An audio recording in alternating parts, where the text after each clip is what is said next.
How are you gonna raid tombs looking like this? No. HR Zone 2. Customs. Okay, so let's start off with a little review of this very interesting Tomb Raider figure.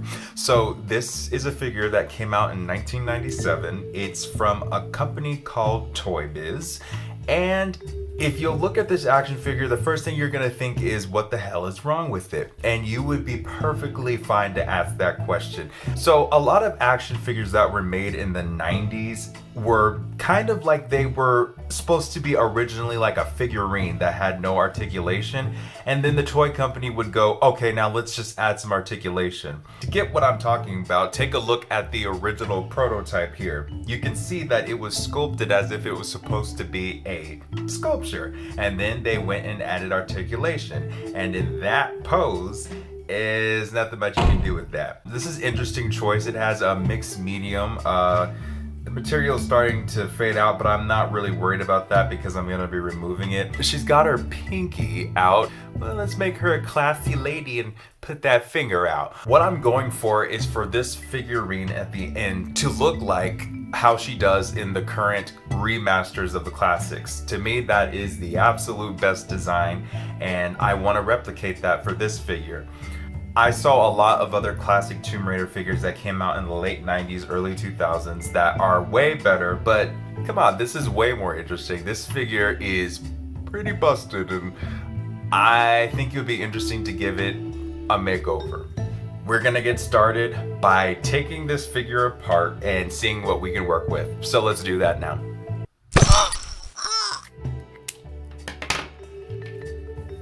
Okay, it's just like I thought. Her waist is one whole mold, and I will have to cut it here in order to do any changes. We're gonna take apart her arms, her legs, everything, and restructure them later. That came off very easily. All right, now I'm gonna mark where I'm gonna cut her torso because it will have to be sawed off.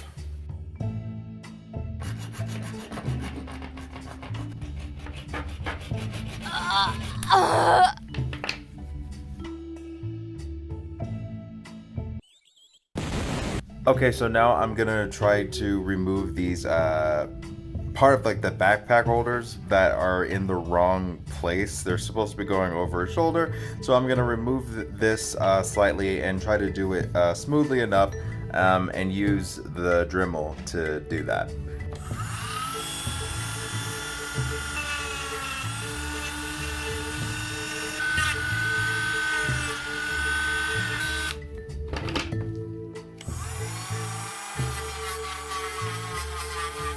Okay, so now that I've got most of the subtractive sculpting done with the Dremel, I'm gonna try to use the heat gun to shape in some of these body parts that need to be in a different shape, like this arm.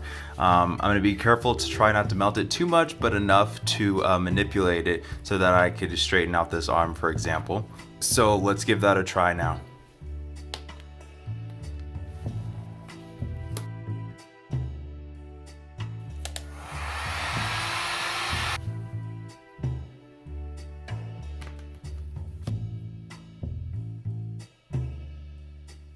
Okay, so now we're going to get into the additive sculpting. I'm going to use some epoxy sculpt and fill in all the areas that have been cut through or sculpted through with the Dremel, and just adding the details that I want.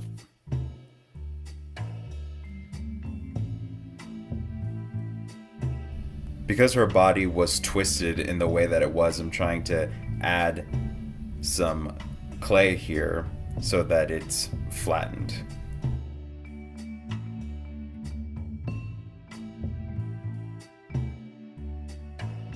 We'll come back to this later.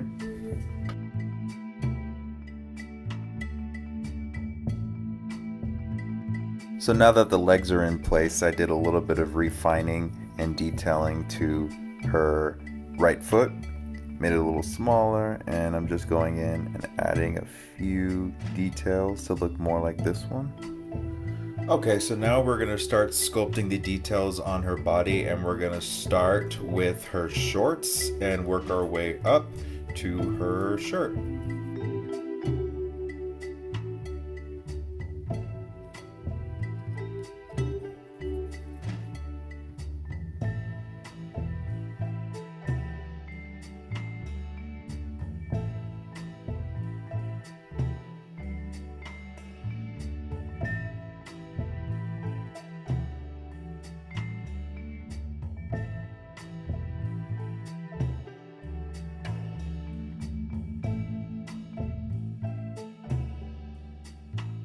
Alright, now we're just gonna put the little belt buckle on. Starts a little small, but we're gonna flatten it. Okay, so her belt and holster actually has a little bit of a leather texture to it in the game. So I'm actually gonna use her old shorts that kind of have a leather look to them and just dab on the surface a bit and give it that texture.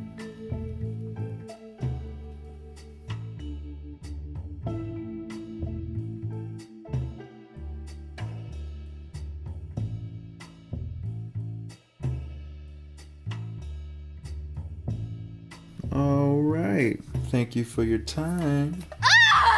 Okay, so the next thing I'm going to do is actually make a silicone mold, a very small silicone mold of the original head sculpt. I think the head sculpt is decent, even though the paint job doesn't show that very well. But there are a few things that I want to change, like this hair coming down on the side, her bottom lip coming out a little too much. Very little subtle things, but if I were to cut into this plastic, it wouldn't look good, it wouldn't be smooth, and smoothing it out on such a small piece isn't worth it. So I'm just going to do a small silicone mold and make a clay master of it. So let's do that now.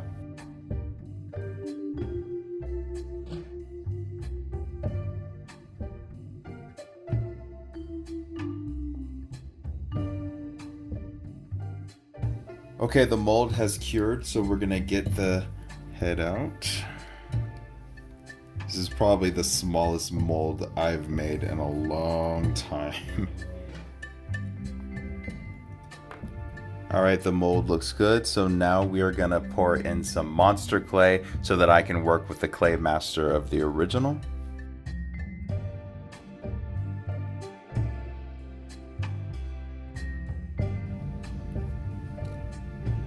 Oh, that's actually a really good cast. There's just a little air bubble. Okay, so basically I'm just softening all of the features, the brows, the lips, less of a jawline here. So it's hard to see it right now because it's so tiny, but the features should stay simple because she's supposed to be like a PlayStation Classic game. I may smooth out a few other things, but I can definitely see how a good paint job can bring this to life. Okay, I have the head sculpt all ready and prepared for the silicone mold. Now I'm just gonna pour it in.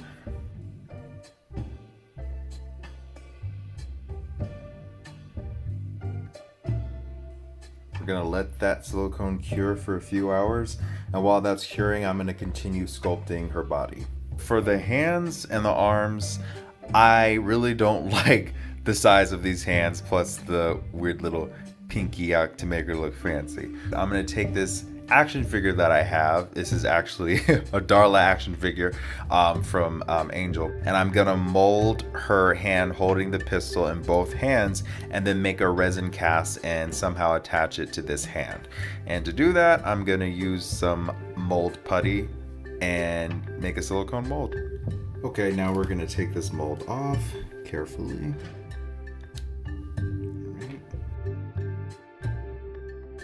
Okay, let's demold the head. Okay. Mold looks good. Okay, so I've got all the molds ready, the hands and Laura's head. And what I'm gonna do is I'm gonna pour resin in them, and then I'm gonna quickly put them in my pressure pot, and I'm gonna pressure cast them. And I'm gonna put in a little bit of colorant. And we're gonna add the hardener. Then we gotta move fast.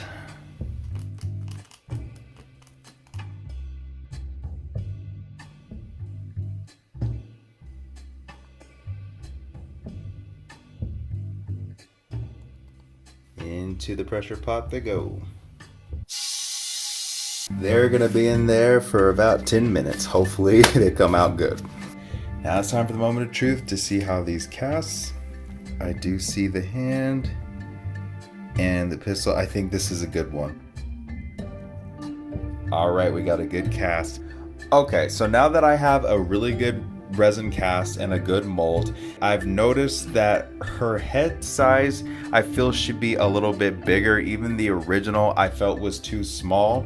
So I also want to try to do an expansion mold. And to do that, you take mineral spirits and the silicone mold and you place the silicone mold into basically a cup or a tub of mineral spirits, and it expands the silicone mold. Okay, I got the cup, got some mineral spirits, odorless, which is BS because this still smells like Okay, so now what we're gonna do is just put the mold in there and just some mineral spirits.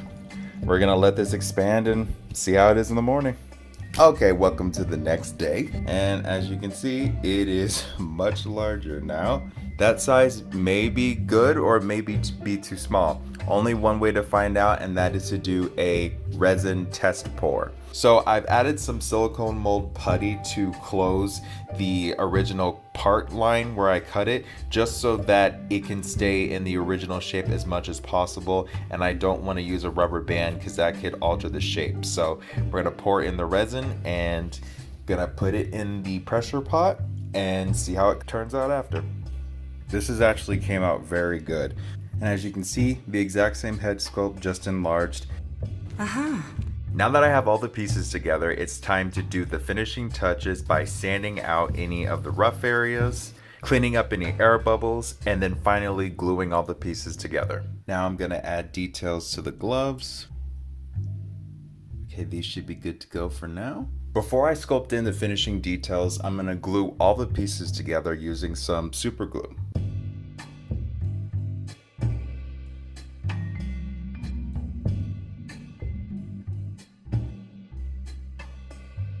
Now that we have all the pieces together, it's time to sculpt in the final details.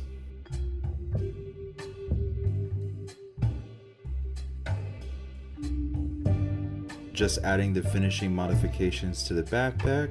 So for the base, I'm going for an Egyptian theme so that it can be similar to the first game, and I'll add the details later, but right now it's just about getting her flip pressed in so that when I glue her into the final base, she'll fit in nicely. And then my other plan is to put some Egyptian symbols around the base inspired by the game. Now that we have all the pieces together, we're going to do one last silicone mold to create a full resin cast of Lara. And now it is time to finally paint it. First, we're going to start with a few washes, starting with red, the yellow, and then for the last wash, we're going to use a little blue. Okay, now we're going to use the airbrush to do a very light mist for her skin tone base tone.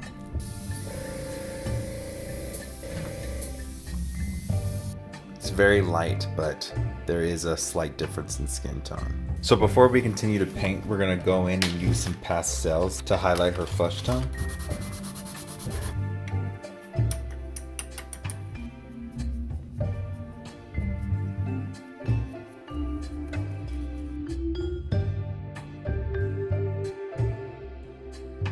Now we're gonna focus in on Lara's face detail, starting with her eyes.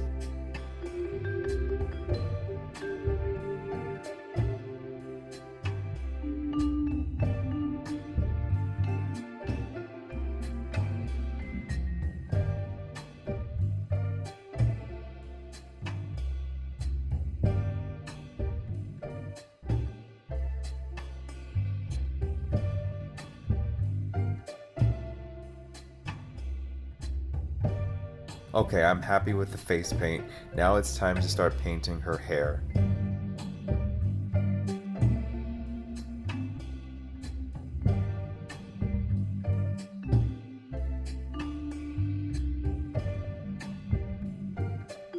Now it's time to paint Laura's classic and famous outfit, and we're going to start with her shirt.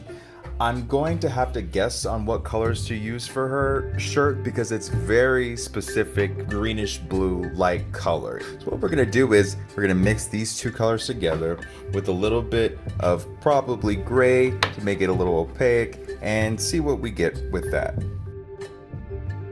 It's a little bluer than it'll be in the end, but this is just a base tone for now. Perhaps not just yet then. This is the same color with a little bit of olive green. Now we're gonna start painting the shorts. Painting brown can be so frustrating because it takes so many different layers to do it. I mean, just endless. And 4 layers later, the pants are painted. Now we're gonna do the same for the backpack and the shoes, which you guessed it, are also brown.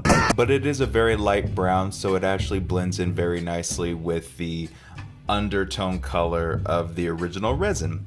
Now the sand in Tomb Raider is also very golden, so we're gonna go in with a little bit more yellow to really bring it out.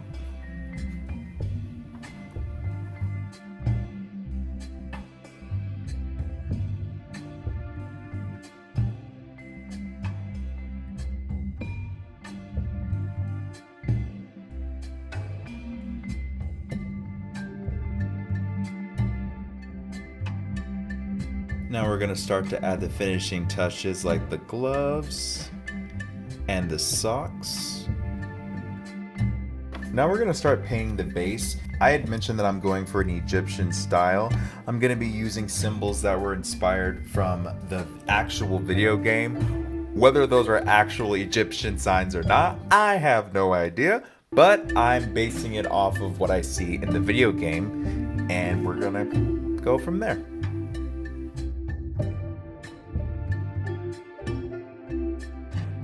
And now we're just gonna scrape the surface a bit just to bring back in some of that old weathering look.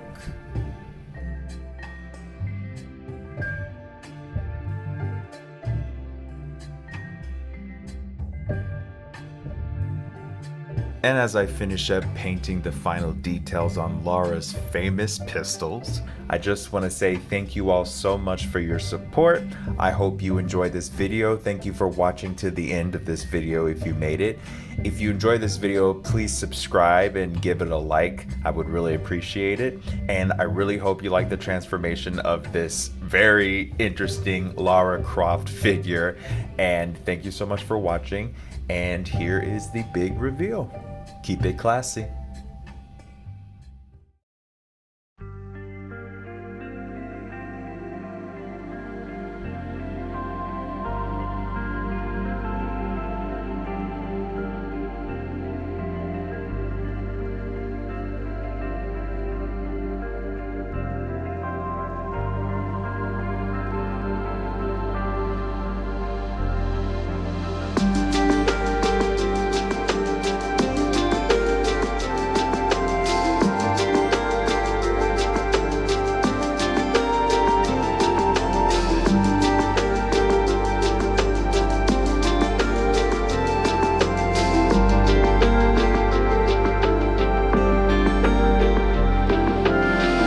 Don't you think you've seen enough?